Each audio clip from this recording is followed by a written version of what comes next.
안녕하십니까. 저는 HP 아르바의 홍진표입니다. 지금부터 여러분들께서 저와 함께 진행할 내용은 무엇이냐면 제목에서 보시다시피 아르바 와이어리스랜 핸즈온입니다. 아르바에서는 굉장히 많은 솔루션들을 가지고 있지만 그 중에 가장 기본이 될 수 있는 무선랜 컨트롤러와 액세스 포인트를 가지고 직접 실습해보는 과정이에요. 그러면 어떤 분들을 대상으로 하는 것이냐? 파트너 엔지니어 분들, 그리고 고객사에서 직접 아르바 장비를 핸들링 하셔야 되는 분들, 그 중에서 아르바 장비를 처음 접하시게 되는 분들을 대상으로 한 것입니다. 그럼 그런 분들을 대상으로 앞으로 어떻게 진행을 해갈 것이냐 라고 하면 직접 어떤 RF가 어떤 신호가 안테나를 통해서 어떻게 방사가 되는지 전자기파가 어떻게 뻗어가는지 이런 RF적인 내용이 아니라요. 직접 아르바 컨트롤러와 액세스 포인트를 내 손에 쥐고 직접 내 모바일 디바이스 무선 설정 창에서 내가 만든 SSID가 정상적으로 방사되어 보이게 되는지 이러한 무선랜 인프라를 직접 꾸며보는 실습이 되겠죠. 그래서 이 실습을 위해서 이 교재의 앞으로의 뒤에 이어지는 부분들은 어떻게 앞으로 전개가 될 것이냐. 그런 부분들을 좀 비교를 해서 설명을 한번 해볼까 해요. 무엇에 비교를 한번 해볼까라고 하면 남녀노소 어느 분들이나 너무 쉽게 알 수 있는 자동차에 대한 겁니다. 여러분 여기 대충 보이는 게 뭐죠? 우리가 자동차를 만들 수 있는 좀 구성 요소들이라는 느낌이 좀 드시죠? 물론 모든 걸 다 여기다 표현하진 않았지만 지금 이것은 자동차 뼈대를 구성하는 샤시고요. 이것은 바퀴, 이건 핸들, 엔진, 문, 의자, 문 이렇게 되죠. 이런 것들은 이렇게 하나의 완성된 자동차 완성품을 만들어내기 위한 각각의 구성품, 각각의 컴포넌트들이죠. 그러면 이러한 컴포넌트들이 어떻게 조합됐을 때 우리는 자동차라고 부르죠? 엔진이 천정에 올라가 있을 때, 바퀴가 본넷에 들어가 있을 때, 이런 식으로 조립해냈으면 우리가 이걸 자동차라고 얘기를 합니까? 자동차라고 얘기하지 않죠. 자동차는 사용자의 지시에 따라서 엔진에 힘이 전달되고 이 엔진이 만들어내는 구동력이 바퀴에 전달돼서 차량이 전진 후진을 하는 것이 우리가 바퀴에 기대하는 동작입니다. 그러한 정상적인 동작을 100% 퍼포먼스로 구현을 했을 때 우리는 그 자동차를 완성품이라고 하죠. 그러면 자동차를 만들어내기 위해서 중요한 것 중에 한 가지는 자동차를 구성하는 컴포넌트들을 최적의 정확한 자리에 잘 조립해야 되는 것이 중요하구나라는 걸 알 수 있어요. 또 한 가지. 조립하는 과정에서는 이렇게 각각의 위치에 정확히 위치시키는 것 말고도 만약에 여러분들 바퀴를 한번 만들어 볼게요. 바퀴를 만들 때 자동차 이게 휠이죠. 여기에 타이어를 껴야 이게 하나의 완성된 바퀴가 되지 않습니까? 하지만 만약에 휠을 먼저 차량에 부착시켜 버리면요. 이 타이어를 낄 수가 없습니다. 따라서 조립 순서는 휠을 차량에 먼저 끼는 것이 아니라 바퀴를 휠에 먼저 연결한 이러한 바퀴를 만들어서 이것을 자동차에 부착을 시켜야만 우리가 기대하는 완성된 자동차를 만들어낼 수 있는 거죠. 그렇다면 제가 이 교육 과정에서 맨 마지막에 우리가 만들어내야 되는 무언가의 완성품, 그것을 우리가 모바일 디바이스에서 무선 설정 부분에 내가 만든 SSID가 정확히 보이고 내가 거기 접속했을 때 내가 의도한 네트워크 액세스를 할 수 있는지 그 전체 과정을 우리의 완성품이라고 보면요. 그러면 우리는 그 완성품을 만들어내기 위해서 어떠한 컴포넌트들이 필요하냐? 무선랜 컨트롤러에 앞으로 우리가 설정을 해 넣어야 될 그 부분에 있어서는 각각의 컴포넌트를 프로파일이라고 부릅니다. 따라서 지금 이 차량 완성품을 우리가 비교를 해보면요. 이 엔진은 엔진 프로파일, 바퀴 프로파일, 핸들 프로파일, 의자 프로파일, 도어 프로파일이라고 우리는 얘기할 수 있어요. 그리고 우리가 만들어내야 되는 완성품도 똑같습니다. 우리가 만들어낼 이러한 완성품, 정확한 무선랜 인프라를 만들어내기 위한 각각의 구성 요건인 이런 프로파일들을 무선 설정 과정에서 정확한 위치에 맞춰서 조립을 해 넣어야 돼요. 또 한 가지는 이렇게 프로파일들을 만들어 생성하는 과정에서의 조립 순서도 잘 지켜 주어야 합니다. 따라서 내가 이 과정을 전부 마무리해서 맨 마지막에 도달했을 때 만들어내야 되는 완성품을 위해서 무선 설정 안에서의 컴포넌트들은 프로파일이라고 하고, 따라서 그런 프로파일들을 적당히 만들어내고 그 프로파일이 있어야 되는 정확한 위치에 조립해야 되며, 그렇게 조립하는 과정에서 조립 순서도 지켜야만 우리는 우리가 의도한 완성품을 이 영상 끝부분에 만나게 될 겁니다. 그러면 마치 우리는 이러한 자동차의 컴포넌트들을 정확히 조립해서 하나의 자동차 완성품을 만들어내는 것처럼, 이렇게 완성품을 만들어내기 위해서는 뭐가 필요하죠? 조립 설명서가 필요합니다. 그죠? 지금 바로 여러분들께서 보시게 될 이 영상과 이 슬라이드 내용들은요, 우리가 뒤에서 기대해야 되는, 우리가 앞으로 실습해서 만들어내야 될 완성품을 얻고자 하는 조립 설명서라고 보시면 되겠습니다. 그래서 각각의 프로파일들, 이거를 컴포넌트라고 부르며, 이것들을 정확한 위치에 그리고 정확한 순서에 맞춰서 조립하도록 가이드하는 조립 설명서다라고 생각해 주셨으면 좋겠어요. 그래서 지금 이 유튜브 영상의 디스크립션 쪽에 이 교재 슬라이드 내용들을 여러분들이 다운로드 받으실 수 있는 링크를 같이 넣어두었으니까요. 그 링크를 통해서 자료도 다운로드 받으시고, 그리고 이 영상을 꾸준히 시간 되실 때마다 보시면서 여러분들이 가지고 계신 데모셋 장비를 통해서 직접 꼭 해보시기 바랍니다. 그러면 이제 다음 장부터 이어지는 부분으로 들어가실 건데요. 여기에 들어가시게 되면 우리가 어떠한 네트워크 구성으로 만들어낼지 그 토폴로지를 보시게 될 겁니다. 네, 그럼 우리가 지금부터 진행해야 될 네트워크 구성을 한번 살펴보도록 하겠습니다. 다음과 같은 구성인데요. 제가 오프라인에서 여러 명의 교육생을 두고 교육했었던 그 구성도를 동일하게 한번 재활용을 할 거예요. 그러면 여러분들 지금 여기서 보시는 것처럼 x, y 이런 번호 값들이 있는데요. x는 조별 번호를 얘기하고 y는 몇 명이서 실습을 하는지 각 조 안에 있는 교육생 수를 뜻합니다. 교육생 번호를. 따라서 여러분들께서 지금 혼자 하고 계신다면 1조에 해당되기 때문에 x는 1로 보시면 되고요. 혼자 하고 계시니까 y도 1로 보시면 될 것 같습니다. 여러분들께서 여기서 그럼 이 구성을 만들어내기 위해서 직접 다루셔야 되는 장비 범위가 어디까지냐? 요만큼이 됩니다.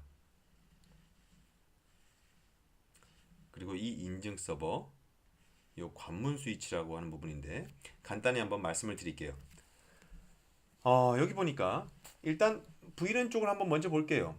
조별 스위치, 즉 여러분께서 지금 설정해야 될 뭔가 스위치가 한 개 있는데요. 이 스위치는 밑에 보니까 컨트롤러도 연결이 돼 있고, 컨트롤러 여기 지금 보면 AP도 연결돼 있어요. 따라서 AP의 전원을 인가해 줘야 되기 때문에 이 스위치는 PoE 스위치여야 됩니다. 그리고 VLAN은 3개가 필요해요. X0, X1, X2, 1조니까 VLAN 10, 11, 12번인데요. VLAN 10번에 해당되는 것은 컨트롤러와 AP를 연결하기 위한 장비 매니지먼트 IP 대역입니다. 두 번째, 11번 인플로이용이라고 제가 커멘트 달아두었는데, 무선 내내 인플로이용 SSID를 찾아서 접속했을 때는 해당 사용자한테 인플로이용으로 VLAN 11번을 할당해라 라는 얘기입니다. 이 VLAN 12번은 게스트 SSID에 붙은 게스트한테 할당하는 유저 VLAN이에요. 따라서 이 컨트롤러, 이 스위치는 이 세 개의 VLAN을 다 가지고 있어야 됩니다. 그 IP를 뒤에 10.1, 11.1, 12.1로 스위치는 가지고 있으면 돼요. 그리고 이 액세스 포인트는 해당 스위치의 액세스 포트로 연결할 것이고요. 컨트롤러들은 해당 3개의 VLAN을 가지고 있는 트렁크 포트로 연결할 겁니다. 여러분들께서 이 스위치에 몇 가지 기능들을 더 넣어 주셔야 되는데요. 여기 오른쪽 참고 박스에 한번 보도록 하겠습니다. VLAN 11번, 12번에 대한 DHCP 서버를 구동해라. 이 얘기는 무엇이냐면, 사용자가 AP로부터 무선에 접속해서 들어오게 됐을 때 사용자한테 DHCP로 IP를 할당할 겁니다. 따라서 사용자가 받게 될 11번, 12번 VLAN에 대해서는 여기 스위치에서 DHCP 서버를 구동시켜서 할당을 해주도록 여러분들이 그 DHCP 서버 설정을 해주시면 될 것 같아요. 그리고 디폴트 게이트웨이, 이 스위치의 디폴트 게이트웨이는 이 상단에 있는 장비를 바라보도록 여러분들께서 설정해 주시면 될 것 같습니다. 여러분들께서 회사에서 지금 테스트를 하고 계신다면 회사 백본 스위치에 케이블 하나 받아와서, 그죠? 케이블 하나 받아와서 여기에서 상단 그 백본 스위치의 IP를 게이트웨이로 잡으시면 되니까 여기 부분들은 여러분들께서 업링크로 활용하실 그 대역으로 적당하게 활용하시면 될 것 같아요. 여기까지 다 새로 꾸미신다라고 하면 그냥 19168 1번에 해당되는 관문 스위치 포트 쪽으로 여러분들 이 조별 스위치는 19168 0.10으로 세팅하셔서 다 디폴트 게이트웨이로 보내면 될 것 같습니다. 어차피 인터넷으로 다 연결돼 있을 테니까. 그러면 혹시 뭐 대개 사고 계신다라고 하면 이 관문 스위치는 공유기에 해당될 수도 있겠죠. 그래서 공유기에 이 스위치 포트 연결시켜서 공유기에서 할당하는 IP를 받도록 세팅하세요. 그래서 그 공유기의 IP, 이 인터널 링크 IP가 로컬랜 이 포트의 IP가 19168 0.1이라면 여긴 19168 0.10으로 세팅하셔서 디폴트 게이트웨이를 다 이쪽으로 보도록 하시고요. 그죠? 공유기는 어차피 여기서 다 NAT 시켜서 보내긴 할 텐데 공유기 밑단에 있는 이 로컬랜 대역은 19168 0점 대역이란 말이죠. 여러분들이 회사에서 만약에 똑같이 방화벽이나 백본 스위치에 붙여서 사용하실 때라도 가정하면 그러면 이 밑단에서 뭐죠? 이 장비들 매니지먼트 VLAN IP나 사용자한테 할당할 요 VLAN들은 이 상단에서 모르니까 이 상단 장비에서 스태틱으로 밀어 주셔야 됩니다. 그죠? 이쪽으로 다 밀어 주시고요. 만약에 이 상단에서 밀어줄 수 없는 환경이다 라고 하면 이 조별 스위치 19168 0.10번 IP로 다 NAT 돼서 올라갈 수 있도록 이 스위치에서 NAT 세팅도 해주셔야 됩니다. 따라서 여기 세 번째, 상단 관문 스위치 혹은 여기에 다른 장비들에서 직접 조별 스위치로 이 밑에 있는 이 조별 VLAN들에 대해서 스태틱으로 라우팅 밀어주던 아니면 이 대역에 대해서 이 조별 스위치는 상단에 연결할 이 IP로 나트 시킬 수 있게끔 나트 처리를 해주시던 그런 부분까지는 이 스위치에서 처리해 주시면 될 것 같아요. 그리고 이쪽 네트워크 대역에 인증 서버를 하나 연동을 시켜야 됩니다. 에어웨이브는 아루바 솔루션 중에 NMS에 해당되는 부분인데요. 지금 이 교육 과정에서는 다루지는 않을 겁니다. 그리고 이 교육 과정에서 사용하게 될 인증 서버가 필요한데요. 그렇다고 클리어 패스, 아루바가 가지고 있는 인증 서버인 클리어 패스에 대한 사용법을 다룰 것도 아니에요. 이 자리에는 인증 서버를 하나 연결시켜 주시면 되는데요. 19168 0.200으로 여러분들께서 뭐 유선 프로젝트를 하시면서도 인증 서버를 설치해 보신 분들도 계실 겁니다. 따라서 그런 여러분들께서 익숙하신 인증 서버를 설치해서 사용하셔도 되고요. 두 번째는 인터넷상에서 프리 레디우스를 다운로드 받아서 설치하셔가지고 활용하셔도 됩니다. 그 두 가지가 다 친숙하지 않다라고 한다면 지금 이 교육과정 맨 뒤쪽에 별첨으로 제가 추가로 넣어둔 내용 중에 컨트롤러가 내장한 인터널 레디우스 서버가 있어요. 그것을 해서 이 랩을 할 수 있게끔 그 인터널 레디우스 서버를 설정하는 부분을 제가 별첨 부분에 달아놨으니까요. 여기에 별도의 인증 서버를 설치해서 사용할 수 있는 환경이 되지 않으신다면 그 부분을 활용하셔도 좋을 것 같습니다. 따라서 지금 이 VLAN들의 용도와 이 스위치의 역할과 여기에 연결될 인증 서버에 대해서 말씀을 드렸어요. 그리고 이 AP의 액세스 포인트 연결과 컨트롤러의 이 각각 VLAN에 대한 트렁크 연결까지 이런 식으로 구성이 돼야 될 겁니다. 그리고 이 X는 조별 번호, Y는 조원 번호라고 했어요. 한 분이 하시면 X도 1, Y도 1입니다. 그리고 이 상태에서 컨트롤러들은 궁극적인 이 전체를 다 구성하게 될 가장 마지막에는 19168 10.2번 IP를 얘가 갖게 되고요. 10.3번 IP를 이 컨트롤러 2번이 갖게 돼요. 그래서 여러분들이 초반에 이 컨트롤러 두 개는 나중에 리던던시 하게끔 이중화 구성을 하게 되는데요. 그 부분을 가기 전까지는 여러분들은 컨트롤러 하나만 사용하게 되실 겁니다. 따라서 여러분들 혼자 하시게 된다면 이 컨트롤러 하나에 AP 하나만 연결시켜서 활용하시면 돼요. 이만큼을. 따라서 컨트롤러 한 대 없이 혹은 두 분께서 하신다면 한 분은 이 컨트롤러와 이 AP, 한 분은 이 컨트롤러와 이 AP로 각각 테스트 하시면 됩니다. 나중에 리던던시에 들어갔을 때 이렇게 각각 다른 IP로 서로 다 스위치에 붙여서 테스트할 거예요. 따라서 이 정도로 지금 이 토폴로지에 대한 기본적인 설명을 잠깐 드렸습니다. 그래서 나중에 여러분들 뭐 필요하시다면 이 토폴로지만 출력해가지고 옆에 붙여놓으시고 랩을 하실 때 참고하셔도 도움이 좀 될 것 같아요. 그러면 아까 말씀드린 그 랩의 구성을 이어서 처음으로 이제 진행을 해보도록 하겠습니다. 네트워크 기본 설정, 라이센스 등록이나 그 다음에 OS 이미지 업그레이드 시키는 부분들 이런 내용에 대해서 먼저 시작을 해보도록 할게요. 첫 번째, 여러분들이 컨트롤러를 박스에서 바로 개봉했을 때의 콘솔 포트에 연결해서 부팅 과정을 보면 지금 같은 과정이 바로 시작될 수 있습니다. 첫 번째, 엔터 시스템 네임을 입력하세요. 컨트롤러의 지금 현재 이 컨트롤러의 동작 역할은 무엇입니까? 이런 부분들부터 이니셜 셋업 과정으로 물어보게 됩니다. 여기서 여러분들이 화면에 보이시는 것처럼 제가 캡처해둔 이 화면에 보이시는 것처럼 똑같이 하시고 넘어가 보도록 할게요. 여기 맨 위에 있는 것들은 여긴 제가 우측에 호스트네임 명령으로 수정 가능하다라고 했죠. 나중에 부팅 다 시킨 다음에 설정 과정에서 호스트네임이라고 하는 커맨드로 수정할 수가 있어요. 그래서 여기에서 직접 마스터라고 치지 않거나 여러분들이 원하시는 값을 치지 않으면 왼쪽에 있는 값이 디폴트 값입니다. 그래서 마스터라고 저는 써봤어요. 두 번째, 이 역할이 무엇이냐? 마스터 로컬 스탠드 얼론이라고 하는 부분이 있는데 저는 마스터 디폴트 값 그대로 있기 때문에 엔터 쳤습니다. IP 어드레스, 앞에 랩에서 언급한 IP가 있지만 그대로 다 엔터 쳐봤어요. 엔터, 엔터. 일단 똑같이 다 따라가 보도록 할게요. VLAN 1번에 IP 버전 6 이네이블 할 것이냐? 여기 안 할 거다. 이 IP 어드레스 IP 버전 6 안 쓸 거기 때문에 안 할 거다. 그래서 no라고 입력했습니다. 그렇지 않으면 yes가 디폴트이기 때문에 그 다음에는 국가 코드 집어넣고요. KR 그 다음에 yes 집어넣고요. 그 뒤에 이 타임존 집어넣고요. 뒤에는 뭐 바꿀 게 없으니까 그대로 다 엔터 했습니다. 어드민 패스워드 그리고 enable 모드 enable 패스워드를 각각 입력해 주고요. 모든 포트 셧다운 시킬래? 아니기 때문에 디폴트 있는 상태에 그대로 엔터 치고 넘어갔습니다.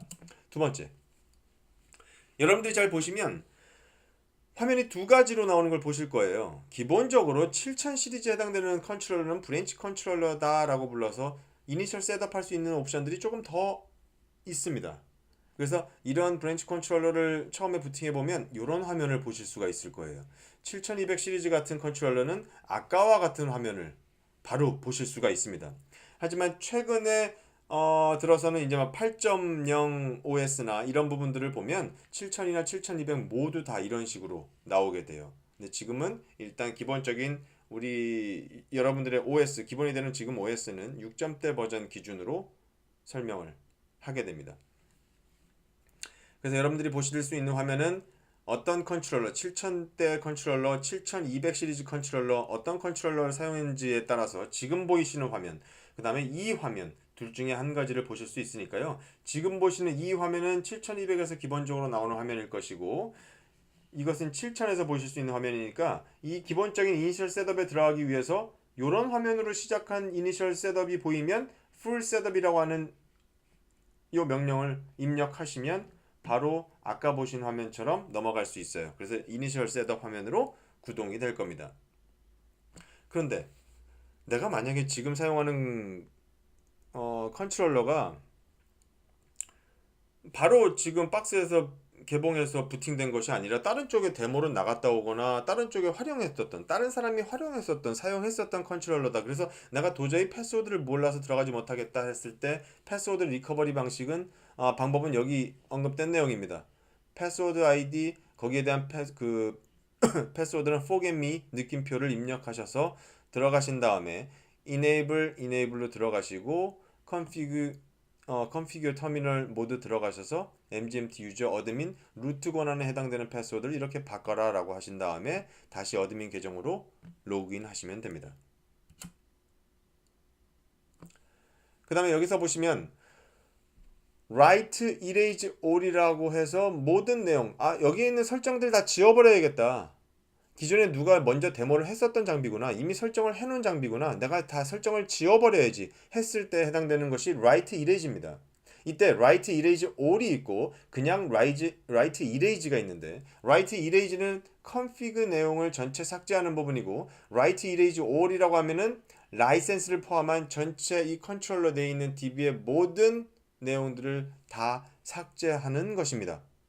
그래서 여러분들께서 뭐 라이센스를 계속 가지고 이미 라이센스를 회사 라이센스로 등록해 놓은 컨트롤러라면 굳이 랩을 위해서 다 삭제할 필요는 없겠죠. write erase에서 config만 삭제하시면 되겠고요. 그것이 아니라면 라이센스 상황이라고 한다면 지금 다 지우고 하셔도 됩니다. 그래서 이렇게 다 전체 삭제가 필요하실 경우라면 이 명령어를 사용하시고요. 삭제된 다음에는 리로드해서 초기화 상태로 다시 구동될 수 있게끔 하시면 됩니다.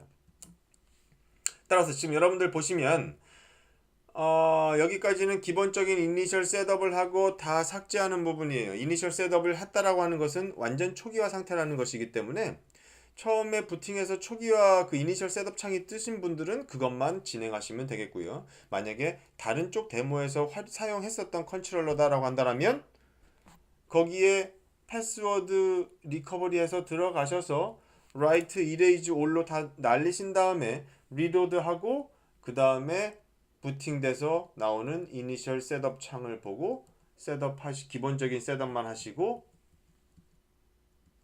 재부팅하고 끝내시면 그것이 컨트롤러 2대 초기화하는 부분으로 보시면 되겠습니다. 그래서 여기까지 진행을 해보시면 좋을 것 같아요. 그 두 번째는 여러분들께서 이렇게 해서 부팅을 다 해서 들어오셨다라고 한다면 라이센스가 필요해요. 당연히 회사에서 데모 장비를 구매했다라고 하면 거기에 맞는 라이센스를 구매하셨을 것이고, 그죠? 직접 이미 고객사에서 구동 중인 컨트롤러라고 한다면 당연히 초기 구매 때 등록된 라이센스가 있겠죠. 따라서 라이센스를 처음 오더 내서 받았을 때라면 그 오더 넘버가 있거나 혹은 라이센스에 해당되는 레지스트레이션 아이디라는 것이 있습니다. 이것을 여기 마이 네트워크 포털 사이트에 들어가서 각 파트너에서는 다 접속이 가능하기 때문에 이 사이트에 들어가서 이 여러분들께서 부여받은 처음에 오더한 그 라이센스를 오더했을 시점에 받은 오더 넘버나 레지스트레이션 아이디를 입력하고 넥스트 버튼을 누르게 되면 해당 컨트롤러의 시리얼 번호를 물어봅니다. 그 시리얼 번호 확인은 이쪽 시리얼의 다음 슬라이드에 있고요. 쇼 인벤토리를 보게 되면 여기 시스템 시리얼에 해당되는 부분을 입력해서 이 포털 사이트 안에서 넥스트 버튼 누르고 시리얼 입력하면 여러분들이 실제 사용할 라이센스 키가 발급됩니다. 지금 이 영상, 이 교육 내에서 우리가 다룰 라이센스는 내용은 라이센스 중에 AP 라이센스와 PF 라이센스 두 가지만 필요로 하기 때문에 여러분들은 반드시 이 두 개 라이센스를 컨트롤러에 등록해 주실 수 있어야 돼요. 그래서 이 두 가지 라이센스는 보유하고 계셔야겠죠.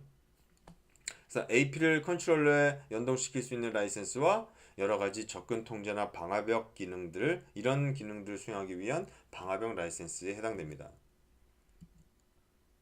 그래서 여러분들이 아까 마이 네트워크 포털 사이트에서 레지스트레이션 아이디 가지고 만들어낸 실제 키가 여기 보시는 것처럼 이러한 키들이 돼요. 그러한 키를 라이센스 add 명령어를 통해서 등록시켜 주시면 please reload 라고 하는 이런 메시지들이 나옵니다. 라이센스를 입력하고 다시 재부팅을 하게 되면 정상적으로 구동될 수 있어요. 그래서 여러분들이 재부팅하기 전에 이 R이라고 하는 리로드 관련된 플래그가 떠 있습니다. 그래서 라이센스 키를 등록하고 리로드를 하게 되면 여러분들이 이 R 플래그가 사라진 걸 보시게 될 겁니다. 따라서 이 컨트롤러 두 대 모두 이미 여러분들은 AP 라이센스와 PF 라이센스를 등록해 주시고요.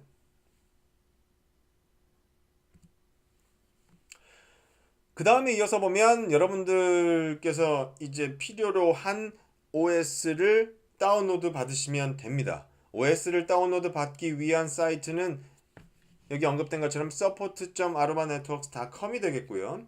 여기 들어가셔서 AOS 6.4 혹은 6.5 현재 6점대 버전은 6.5까지 나와 있고요. 어떤 이미지를 받아가지고 설치하셔도 본 랩을 구성할 때는 전혀 문제가 없습니다.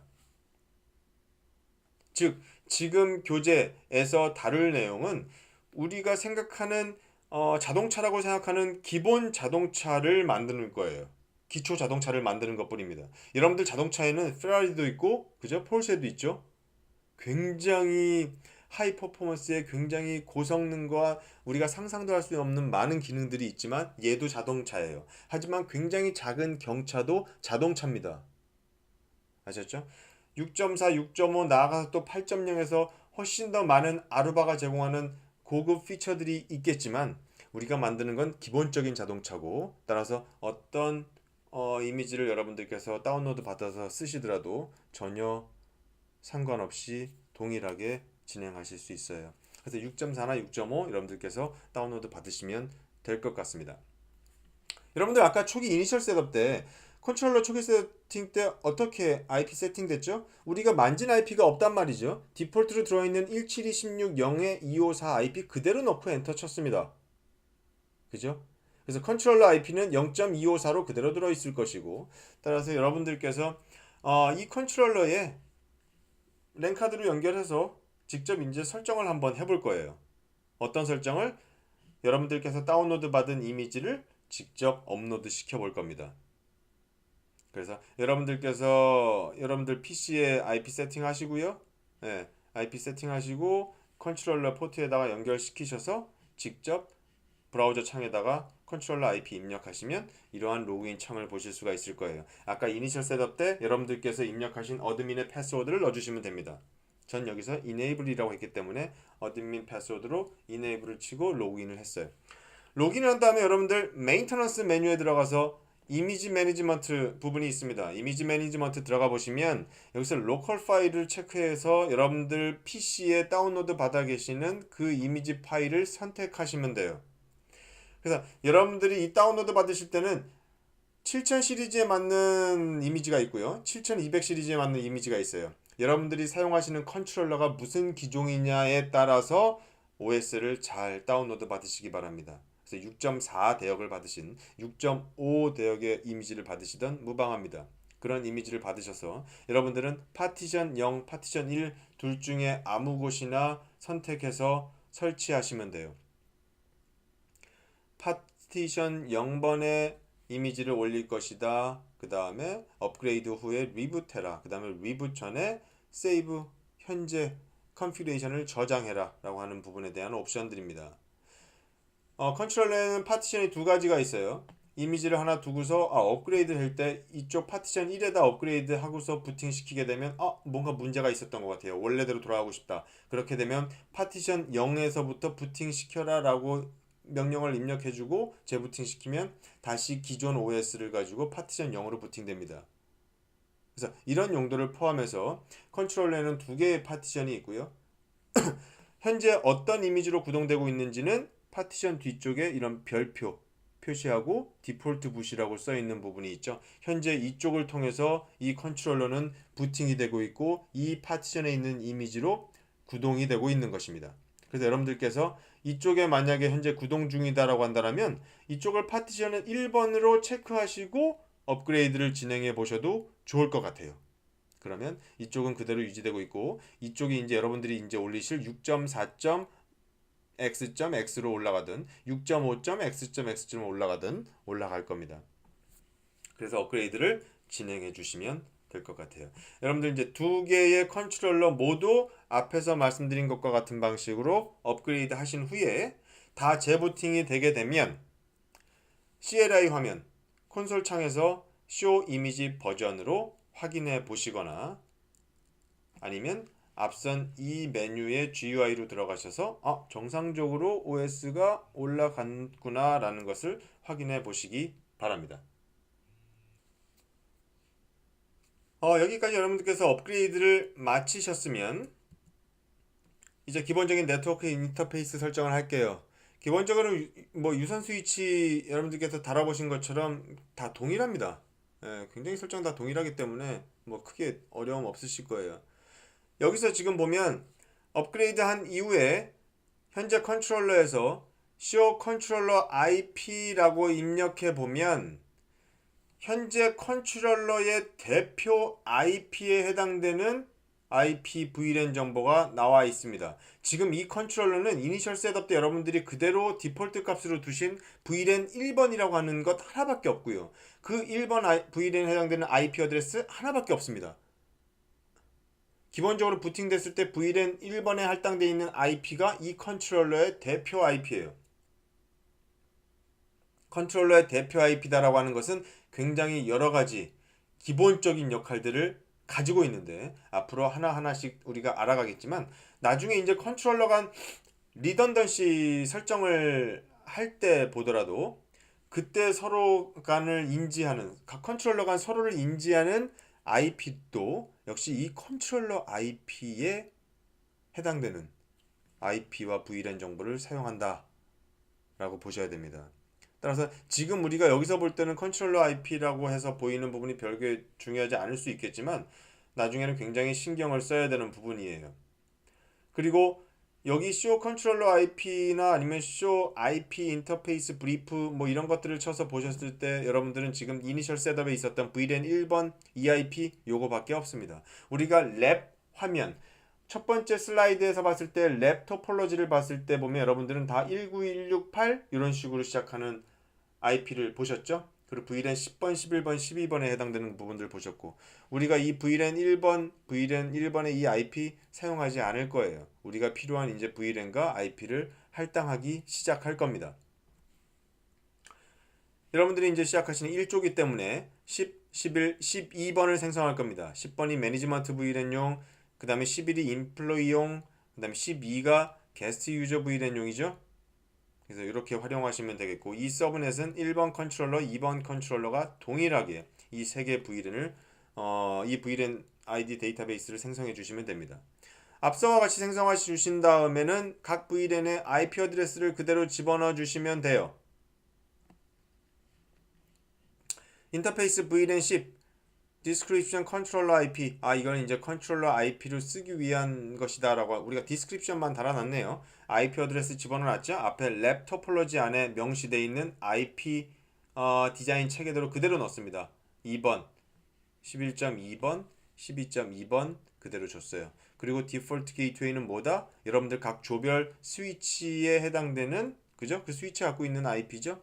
그래서 이 매니지먼트 VLAN에 해당되는 10점대 1번으로 게이트웨이를 다 주었습니다. 여러분들 이게 컨트롤러 1번에 해당되는 거죠. 2번 컨트롤러는 여러분들 뒤쪽에 3번 IP로만 세팅을 똑같이 해주시면 됩니다. 디폴트 게이트웨이는 마찬가지로 10.1이 되죠. 아까 랩의 토폴로지에서 제가 뭐라고 말씀드렸죠? 여러분들 그 랩 토폴로지를 한 장 따로 출력해서 옆에 보시면서 하세요. 그게 편할 수 있습니다. 컨트롤러가 스위치에 연결되는 컨트롤러의 업링크 포트는 트렁크 포트로 설정하자라고 말씀드렸어요. 그래서 그 인터페이스 0.0.0 이것이 이제 컨트롤러 맨 앞에 있는 포트는 000에 해당됩니다.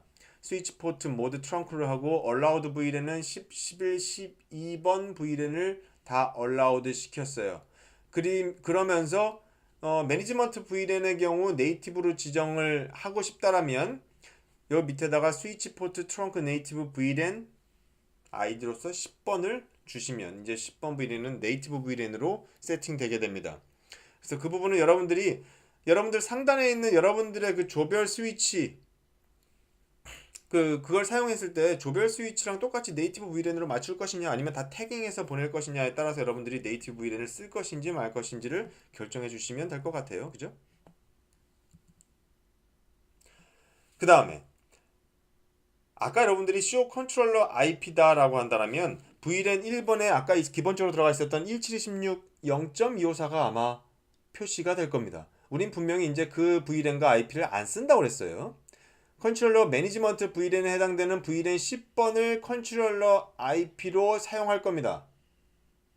즉, 이 컨트롤러의 대표 VLAN IP를 VLAN 10번과 VLAN 10번에 해당되어 있는 할당되어 있는 IP를 대표 IP로 지정한다라는 거예요. 그래서 1번, 2번 컨트롤러 모두 컨트롤러 IP를 VLAN 10으로 지정하고 172.16 0.254 IP를 제거한다. 설정 적용을 위해서 리로드를 한다라는 부분이죠. 왜냐하면 컨트롤러 IP, 즉 컨트롤러의 대표 IP를 변경한 후에는 무조건 리로드를 해야 됩니다. 그래서 여기서 보면 컨트롤러 IP로 VLAN 10번을 지정했고요. 그 다음에 인터페이스 VLAN 1번 들어가서 아까 기본적으로 이니셜 셋업 때 들어가 있었던 IP를 삭제했습니다.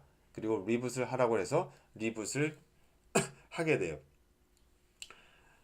그리고 나서 1번, 2번 컨트롤러 모두 이런 식으로 컨트롤러 IP를 VLAN 10번으로 지정을 했습니다. 그 다음에 또 한 가지 기본적으로 이 랩을 위해서 지정을 할 것은 설정 모드에 들어가서 Control Plane Security라고 입력하시고 No CPSec Enable 이라고 하는 명령어를 따로 넣어 둘게요. 이것은 AP와 컨트롤러 간의 컨트롤 플레인 데이터를 에 대한 보안을 강화하기 위해서 이 컨트롤 플레인 데이터에 해당되는 부분을 AP와 컨트롤러 간 IPsec 터널링을 구성해서 그 시큐어한 터널 내에 통신을 하게 되는 부분이에요. 우리는 이미 하나의 기업체 안에 중앙 네트워크 안에 백본 내에 있는 이 인트라넷 환경 안에서 AP도 내부에 있고 컨트롤러에도 내부에 있기 때문에 이미 물리적 통제 부분에서 하나의 네트워크 안에 있는 것을 가정하고 있습니다. 그래서 굳이 이런 부분이 필요 없는 환경이다라면, 그리고 이번 랩에서는 그것을 가정했고요. 그래서 기본적으로 이 컨트롤 플레인 시큐리티를 디세이블 하게 됩니다. 이것을 디세이블 하지 않게 되면 AP에 들어가 TPM 모듈에 들어가 있게 되는 그 팩토리 서티피케이션, 팩토리 인증서를 기반으로 서로 컨트롤러와 AP를 인증할 수 있게 화이트 리스트 설정을 해줘야 되기 때문에 그 부분을 배제시키기 위해서 지금은 no cpsec enable이라고 하는 명령어를 입력해 주셔야 합니다.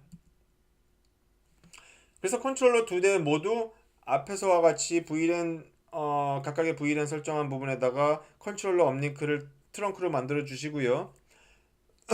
그리고 나서 컨트롤러 IP를 어떤 IP로 할 것인지 지정해 주시고, 그 다음에 이 컨트롤 플레인 시큐리티라고 하는 부분은 디세이블 될 수 있게끔 이 명령어를 넣어 주시는 것까지 두 대 컨트롤러에 해주시면 되겠습니다.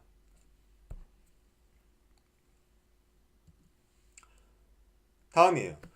컨트롤러에 해당되는 기본적인 인터페이스 세팅, 컨트롤러에 라이센스를 집어넣고 컨트롤러에 이미지를 올리고 여기까지 기본적인 이니셜 셋업이 마무리가 됐어요.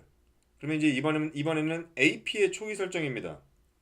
AP에 여러분들이 이제 PoE 이더넷 케이블을 이더넷 포트에 연결하면 PoE 인가되는 시점부터 바로 이렇게 부팅이 되게 돼요.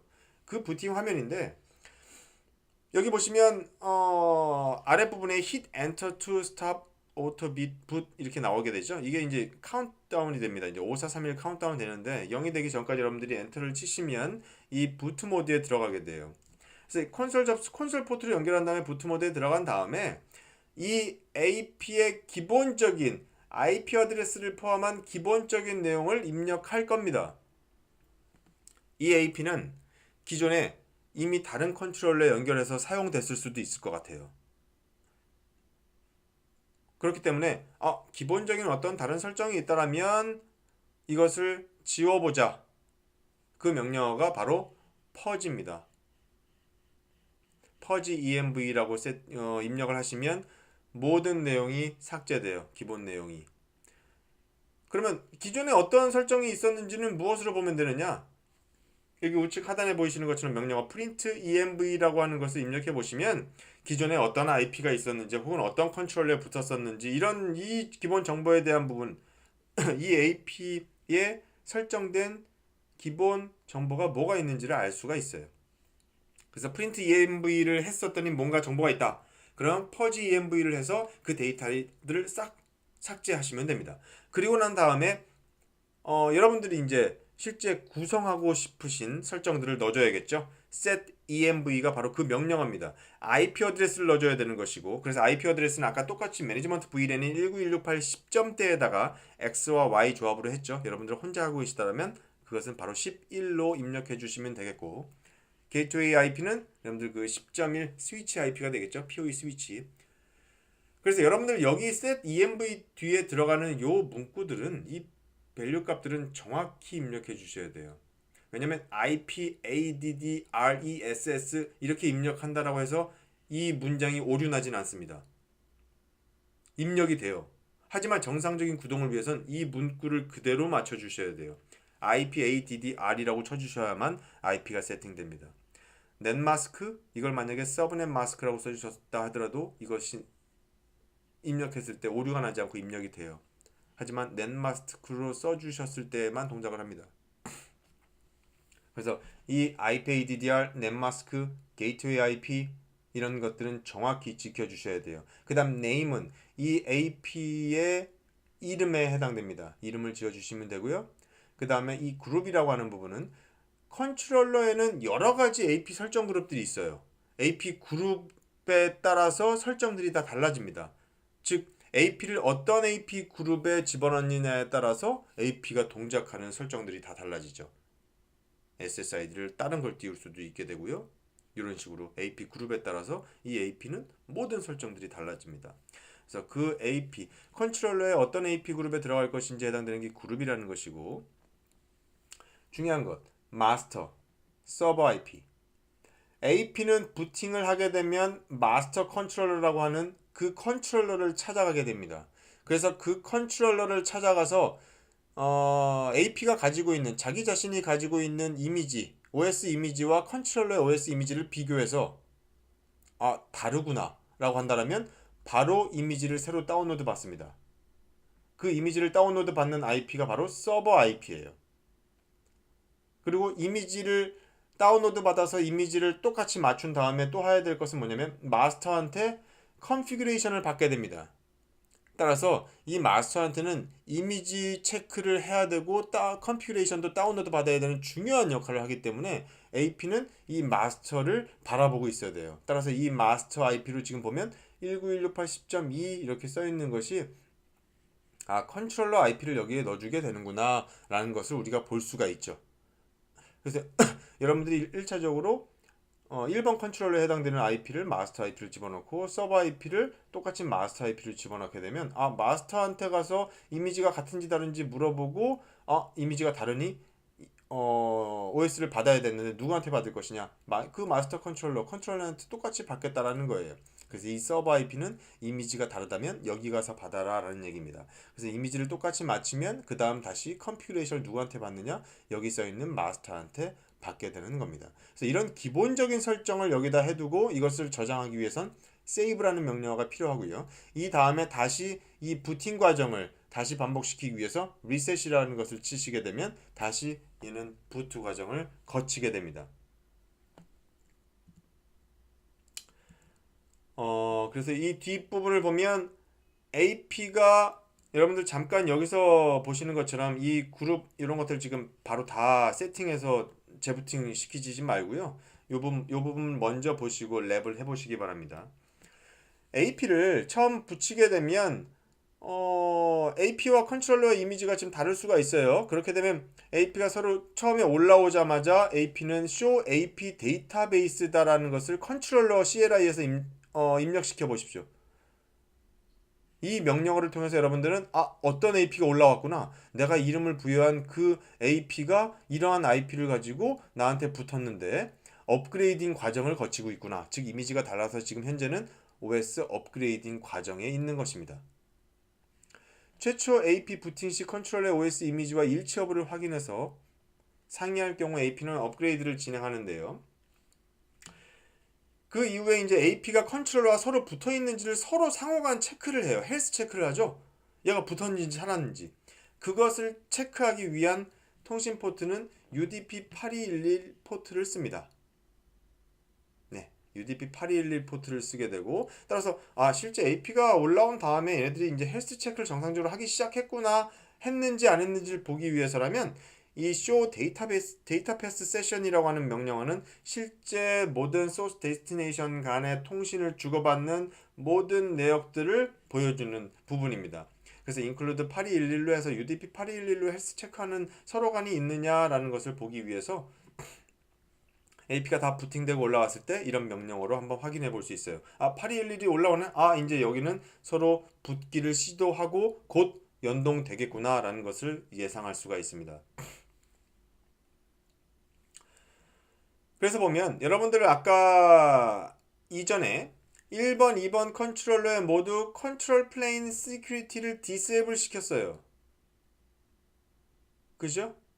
그래서 컨트롤 플레인 시큐리티에 들어가서 no cpsec enable이라는 것을 치셔서 컨트롤 플레인 시큐리티를 디세이블 시키셨다고요. 그래서 이것을 enable 시키면 아까 AP에 들어있는 TPM 모듈의 그 팩토리 인증서를 가지고 서로 컨트롤러한테 확인을 받아야 되는데, 그죠? 그 과정을 생략하기 위해서 우리는 컨트롤 플레인 시큐리티를 디세이블을 한 겁니다. 이걸 만약 디세이블 하지 않으면 컨트롤러에 이 AP에 대한 화이트리스트를 등록해 놓지 않았기 때문에 showAP 데이터베이스라고 하는 여기에 denied라고 하는 상태로 표시가 돼 있어요. 따라서 이때 컨트롤 플레인 시큐리티를 이때 디세이블 하게 되면 이 denied라고 써 있는 부분이 없어지게 됩니다. 그래서 앞에서도 말씀드렸지만 컨트롤러에는 이 컨트롤 플레인 시큐리티의 이 cpsek을 디세이블 하도록 할게요. 그래서 보면 i라고 하는 플래그가 뜨는 경우가 여러분들 있습니다. 아까 기본 세팅을 한번 볼까요? IP도 세팅했고, 내가 어떤 컨트롤러한테 가서 이미지나 OS, 그 컴퓨테이션 받아야 돼? 라고 하는 부분도 있고요. 얘 이름도 있고요. 심지어는 그 컨트롤러의 어느 설정 그룹에 들어가야 될지 그룹 이름도 있습니다. 여러분들이 좀 이따 이 랩을 하실 때는 요 그룹 이름을, 요 라인을 setEnv 그룹 언더바 1을 아예 입력하지 않으실 건데요. 그렇게 되면 디폴트로 AP는 컨트롤러에 기본적으로 들어있는 디폴트 그룹이라고 하는데 들어가게 됩니다. 여기다 그룹 1이라고 쳐버리면 어차피 우리는 컨트롤러에 여태까지 아무런 그룹도 만들어 놓지 않았어요. 어디도 들어갈 그룹이 없는 거죠. 네, 그래서 그냥 기본적으로 이 setEnv 그룹 언더바 1은 안 쓸 거예요. 그렇다면 AP는 기본적으로 부팅돼서 컨트롤러에 이 보시면 AP 언더바 1이라고 이름 진 이 AP는 그룹 디폴트에 그냥 들어갔죠. 자동으로 들어가게 됩니다. 부팅해서 올라가고 부팅한 지 36분이나 지나 있네요. 지금 이 내용으로만 보면 뒤에 스위치 IP라고 되어 있는 건 우리가 여기 컨트롤러 안에서 스위치라고 나와 있는 부분들은 컨트롤러를 얘기합니다. 그래서 컨트롤러 IP는 여기서 보니까 이 AP는 이 컨트롤러에 붙어 있구나. 근데 플래그가 I네. 이 I라고 하는 부분은 무엇이냐면 현재 이 AP가 show AP 데이터베이스 AP 컨트롤러 관리하는 AP 목록에는 올라왔지만 현재 얘가 액티브한 상태는 아니야 라고 하는 부분이 이 I에 해당되는 I 플래그에 해당되는 내용입니다. 무엇이냐면 여러분들은 여태까지 컨트롤러의 이니셜 셋업하고 IP 인터페이스 세팅했지 무선 설정에 관련된 어떠한 내용도 아직 설정하기 전이란 말이죠. 따라서 무선 관련 설정이 이 디폴트 그룹에는 아무것도 없기 때문에 I라고 뜨는 겁니다. 즉 나중에 이 디폴트 그룹에 어떤 무선 설정을 하기 시작한다라면 그때는 이제 이 show AP 데이터베이스의 I 플래그가 사라지게 되고 show AP 액티브에 AP 목록이 올라오게 될 겁니다. 따라서 컨트롤러 내에 어떠한 AP 그룹도 새로 만들어 놓은 게 없고 무선 설정이 되어 있는 그룹이 없다라면 I 플래그가 나오는 것은 자연스러운 내용입니다.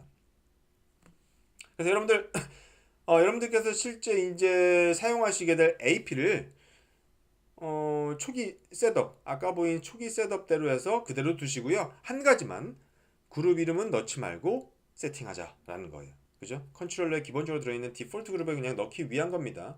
아직 우리는 어떠한 그룹도 컨트롤러에 만들어 놓지 않았기 때문이에요.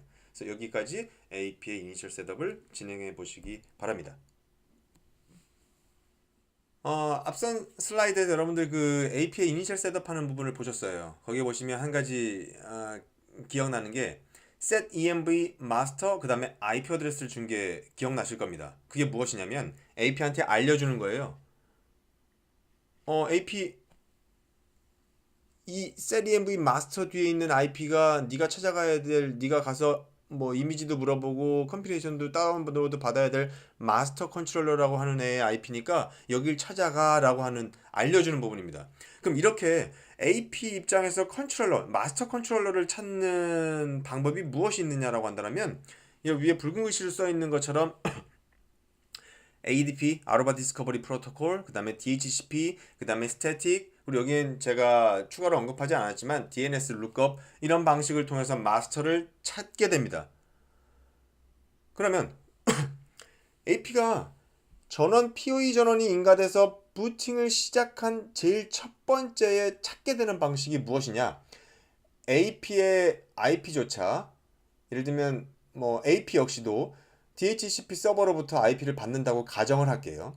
아까는 여러분들이 set env IP addr 이렇게 해서 이제 IP 줬지만 그 부분도 없이 그냥 DHCP를 받는다고 치면 AP 입장에서 스태틱하게 입력된 게 아무것도 없는 상태에서 그러니까 스태틱, setDMV master, 그 다음에 IP 이렇게 준 명령어가 없다라고 가정하는 겁니다. 이때 제일 처음 뭘 하느냐? DHCP 서버를 통해서 AP는 자기가 쓸 IP를 받아야겠죠? 그 DHCP 패킷 옵션 43번과 60번에 컨트롤러 IP 그리고 아루바에서 줬다라고 하는 이 간단한 텍스트 아루바 AP라고 하는 요 문구가 같이 들어오지 않는다면 다음 단계로 넘어갑니다. 하지만 만약에 이 DHCP IP를 할당받을 때 옵션으로 이 두 가지 값이 들어서 온다라면 AP는 여기 43번에 들어있는 IP가 내가 바라봐야 될 마스터 컨트롤러 IP구나 라는 것을 알게 되고 이 정보를 활용합니다. 근데 만약에 DHCP 과정을 거쳤는데 이 옵션에 대한 데이터 값이 없다. 그럼 그 다음 과정으로 넘어가는 게 ADP, 아루바 디스커버리 프로토콜 과정을 타요. 이것은 제가 이 윗부분에도 표시되어 있지만 ADP 멀티캐스트 239.0.82.11이라고 써 있어요. 멀티캐스트만이 아니라 브로드캐스트도 활용하는데 브로드캐스트와 멀티캐스트를 한 번씩 합니다. 0.5초마다. 그것을 5초 동안 해요. 그죠? 그러면 0.5초마다 하니까 일주일에 두 번씩이죠. 그걸 5초 동안 하니까 10번은 하겠네요. 이 과정을 거치게 돼요. 언제? DHCP 패킷을 통해서 옵션 값이 없을 때, 즉 아직까지 마스터 컨트롤러를 못 찾았을 때, 그러면 그 다음에 바로 이 ADP 과정을 탑니다. 그래서 AP는 멀티캐스트와 브로드캐스트를 뿌려요. 제발 나를 알아채는 마스터 컨트롤러가 나한테 답 좀 줘. 하지만 여기에 답을 컨트롤러가 주지 않게 되면 ADP도 활용할 수가 없게 됩니다. 근데 마침 이 멀티캐스트와 브로드캐스트를 바꾸서 컨트롤러가 응답을 해주면 그때 AP는 나 찾았어. 컨트롤러 IP 찾았어. 나 너한테 갈 거야. 가 되는 거죠. 근데 DHCP와 ADP까지 없다. 그러면 여기에 제가 따로 명시를 안 했지만 DNS 룩업 과정을 통해서 할 수는 있어요. AP가 네트워크상에 DNS 룩업을 하게 되는데요. 이때 아루바 대시 마스터라고 하는 이 호스트 이름으로 DNS 룩업 요청을 하게 되는 겁니다. 그러면 DNS 서버로부터 이 아루바 대시 마스터라고 하는 이 이름에 맞는 IP 값을 얻게 되면 해당 AP는 아루바 대시 마스터라고 하는 걸 DNS 서버로부터 내가 룩업을 통해서 확인했기 때문에 너한테 가면 되는구나 라고 마스터를 찾게 돼요. 따라서 이러기 위해서는 여러분들은 DNS 서버에 아루바 대신 마스터라고 하는 이름에 대한 정보를 넣어 주셔야겠죠. 그래서 이런 식으로 우리가 DNS, 여기서 뭐 제가 따로 DNS를 넣어놓지는 않았지만 DNS 룩업을 통해서도 마스터를 찾아야끔 할 수가 있어요. 그래서 참고로 하나만 아까 말씀드렸던 ADP에 대해서 말씀을 드리면 ADP가 현재 컨트롤러에 잘 설정이 되어 있는지를 보려면 show adp config라고 하는 명령어를 쳐보면 현재 상태를 보실 수 있는데요. 만약에 ADP가 enable이 안 되어 있다고 하면 여러분들은 ADP discovery enable 그리고 ADP IGMP-join enable 명령어를 입력해서 이 ADP를 다시 활성화시킬 수가 있어요. 그래서 스태틱으로 세팅된 부분 그것이 없다면 DHCP 그 다음 ADP 그 다음에 DNS 룩업 과정을 통해서 컨트롤러를 찾아가게 돼요. 그래서 여러분들이 앞에 이니셜 셋업에 했었던 것은 setDMV master 해서 마스터 IP를 직접 넣어주신 겁니다. 그러면 이런 식으로 IP가 세팅돼서 부팅이 된 다음에 AP가 어떤 과정을 거치냐? 아까 제가 이미 말씀드렸죠? 앞 전 슬라이드에서 마스터를 찾아가서 이미지가 AP가 가지고 있는 이미지와 컨트롤러의 이미지가 같은지를 비교해서 다르면 이미지를 받아서 업그레이드하는 과정을 거칩니다. 그 다음에는 마스터로부터 컨피그레이션을 받아와요. 컨피그레이션을 받았어요. 여기 지금 맨 밑에 보시면 설정 값을 받은 후 이게 그 과정이 다 끝난 다음이죠. 설정 값을 받고 났더니 AP 시스템 프로파일이라고 하는 곳에 뭔가 LMS IP다라는 게 있네. 이것은 로컬 매니지먼트 스위치. 아까 우리 잠깐 제가 쇼 AP 데이터베이스에 보이는 그 스위치라는 단어를 말씀드렸지만 아루바 컨트롤러 안에서 이제 스위치라는 단어를 쓸 때 이거는 컨트롤러를 뜻합니다. 로컬 매니지먼트 스위치, 로컬이라는 것은 이제 뒤에 말씀드리겠지만 그래서 여기 AP 시스템 프로파일, 뭐 LMS IP 이거에 대한 선 지금 자세히 말씀드리진 않을게요. 한 가지 뭘만 기억하느냐? 우리가 여태까지 봤었던 것은 컨트롤러 IP는 마스터 IP라고 했던 것밖에 기억이 없어요. 마스터 IP, 마스터 컨트롤러, 우린 계속 마스터만 얘기하고 있단 말이죠. LMS라고 하는 것은 뭐냐면 아까 우리가 마스터에서는 이미지가 다른지를 확인해보고 컴퓨테이션도 다운받고 해왔다고 그랬어요. LMS는 실제 AP가 계속 붙어 있어야 될, 액티브 상태로 붙어 있어야 될, 그리고 지배받아야 될 컨트롤러를 뜻합니다. 컨트롤러가 여러 개 있을 때 하나가 마스터 역할을 하게 되면 그 나머지 컨트롤러의 AP를 분산시킬 때 너는 어떤 컨트롤러에 붙어? 라고 얘기할 수 있는 게 이 LMS IP라는 거죠. 그래서 컨트롤러는 마스터한테 받아온 컨피그레이션 안에 있는 LMS IP를 보고 이쪽으로 나는 가서 붙고 지배를 받을게 라는 거죠. 컨트롤러가 하나밖에 없다라면 LMS IP는 자동적으로 마스터 IP와 동일하게 됩니다. 그죠? 일단 이렇게 연결이 돼서 아까 헬스체크를 뭐로 한다고 그랬죠? UDP 8211번 포트로 해서 서로 AP와 컨트롤러가 서로 체크합니다. 살아있는지. 각 버추얼 AP, 라디오별로 뭐 이렇게 나와 있지만 버추얼 AP나 이런 부분들은 이제 뒤에 말씀을 드릴게요. 여기 가로에 보시면 3개 버추얼 AP의 경우 6개의 터널이 뚫린다라고 되어 있지만 버추얼 AP는 여러분들 뒤에 보겠지만 하나의 가상의 SSID라고 보시면 좋을 것 같습니다. SSID 하나 하면은 라디오가 2.4기가, 5기가 2개가 있으니까 그죠? GRE 터널이 각각 생성되게 됩니다. 즉 뭐냐면 똑같은 SSID를 방사한다 하더라도 라디오 2.4기가와 5기가에서의 BSSID는 다르죠. 따라서 하나의 SSID마다 2개의 BSSID가 나옵니다. 따라서 3개의 버추얼 AP라고 하는 것은 3개의 SSID가 있는 것과 같죠. 따라서 이렇게 3개의 버추얼 AP, 3개의 SSID 있을 경우라면 BSSID, 즉 무선 신호의 맥 어드레스는 6개가 된다는 얘기입니다. 라디오가 2개니까. 따라서 이렇게 BSSID 단위로 각각의 GRE 터널이 구성돼요. AP와 컨트롤러 간은. 따라서 SSID가 많으면 많아질수록, 즉 BSSID가 많아지면 많아질수록 구성되는 GRE 터널은 여러 개가 생성되게 됩니다. 그리고 그 터널들 안에서 이제 이 AP와 컨트롤러는 하트빗을 주고받게 되죠. 일단 AP가 컨트롤러에 연동이 되면요, 여러분들 6.4 이후부터는 AP의 콘솔 포트로 직접 연결했을 때 바로 그 프롬프트를 뜨게 하는 게 아니라 패스워드를 물어보게 합니다. 그래서 여러분들이 6.4 이상에서 구동세 썼던 AP를 사용하려고 콘솔에 처음에 이니셜 셋업하려고 집어넣어 봤더니 바로 패스워드를 물어보는 경우가 생길 수가 있다는 말이죠. 아니면 지금 현재 컨트롤러랑 붙어있는 AP에 콘솔을 붙여봤더니 패스워드가 연결될 수 있다는, 패스워드를 물어본다는 얘기입니다. 프롬프트에 못 들어가고. 따라서 이 부분은 일단 AP가 최초 초기 상태에서 컨트롤러랑 한번 연결되면 컨트롤러에서 부여하는 컨피그레이션을 다 다운로드 받았기 때문에 너 AP 너는 기본적으로 어느 누가 AP 콘솔 포트에 콘솔 포트 껴서 들어오려고 하면 패스워드 먼저 물어봐. 그때 어떤 패스워드 물어볼 거야? 여기에 있는 AP 콘솔 패스워드 뭐 91FB 에코 뭐 이렇게 해서 쭉 랜덤하게 생성된 이런 문자열이 보이죠? 그래서 이거는 AP가 처음 올라와서 컨트롤러한테 부여받은 컨피그레이션 안에 포함된 겁니다. 따라서 이렇게 콘솔 포트에 연결했을 경우에 콘솔 패스워드를 안 물어보게끔 만약에 설정을 하신다면 여러분들이 이런 설정은 AP 시스템 프로파일이라고 하는 곳에 있습니다.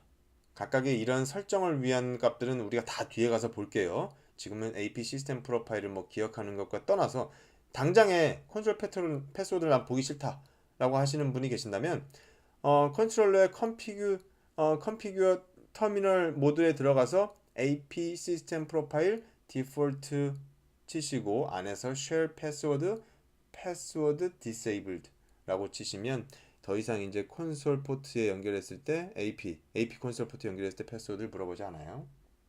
그래서 이 부분을 이제 참고하시라고 말씀을 드립니다.